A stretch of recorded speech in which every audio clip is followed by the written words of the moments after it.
120 വർഷം പ്രസംഗിച്ചിട്ടും ഒരു വ്യക്തി പോലും പെട്ടകത്തിനകത്ത് കയറിയില്ല.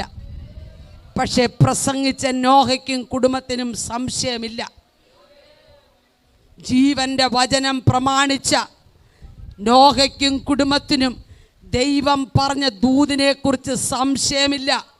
ഇന്ന് പകൽ ഈ തലമുറയിൽ ദൈവിക ദൂതുകളെ സംശയിക്കാത്ത ചിലതിനെ പരിശുദ്ധാത്മാവിന്റെ നടുവിൽ നിന്ന് പുറപ്പെടുവിക്കുക. ലോകം മുഴുവൻ തിരുത്തി പറഞ്ഞാലും നിന്റെ ചെവിയിൽ കേട്ട ദൈവശബ്ദം, യെസ്, നിന്നോടുള്ള ദൈവിക വാഗ്ദത്തത്തെ തകർക്കുന്ന നിലയിലുള്ള വാർത്തകൾ നിന്റെ ചെവിയിലെത്തിയാൽ നീ സംശയിച്ചു പിന്മാറരുത്. ദൈവം നിന്നോട് വെളിച്ചത്ത് വെച്ച് പറഞ്ഞത് നീ ഇരുട്ടത്ത് സംശയിക്കരുത്.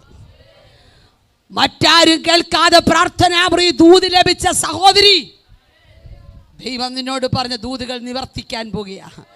നിന്റെ ദേശത്തോടും നിന്റെ സഭയോടും നിന്റെ കുടുംബത്തോടുമുള്ള ബന്ധത്തിൽ ദൈവം പറഞ്ഞത് നീ എഴുതി വെച്ചെങ്കിൽ അതിൽ നീ കാണാൻ പോകുകയാണ്. നിന്റെ കുടുംബത്തിൽ ചിലത് പുറപ്പെടാൻ പോകുകയാണ്. ഇന്ന് പകൽ വാഗ്ദത്തങ്ങളെ മുറുകെ പിടിക്കാൻ തയ്യാറാകാമോ? പരിശുദ്ധാത്മാവ് പറയുന്നു, ഞാൻ നിന്നോട് പറഞ്ഞ വാഗ്ദത്തങ്ങൾ മുറുകെ പിടിച്ചോ, എനിക്ക് നിന്റെ കുടുംബത്തോട് ചിലത് ചെയ്യാനുണ്ട്. നിന്റെ വ്യക്തിപരമായ ജീവിതത്തിൽ ശുശ്രൂഷയ്ക്ക് വേണ്ടി ദൈവത്തിന് ചിലത് ചെയ്തെടുക്കാനുണ്ട്. നീ കേട്ട ദൈവശബ്ദം നിന്നെ തകർക്കുന്നതല്ല, നിന്നെ വാർത്തെടുക്കുന്നതാ, നിന്നെ പണിത് പുറത്തു കൊണ്ടുവരുന്നതാ.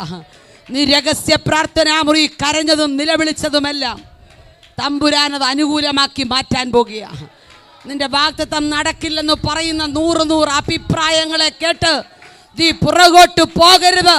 വാഗ്ദത്തം ചെയ്ത ദൈവം വിശ്വസ്തനത്രേ.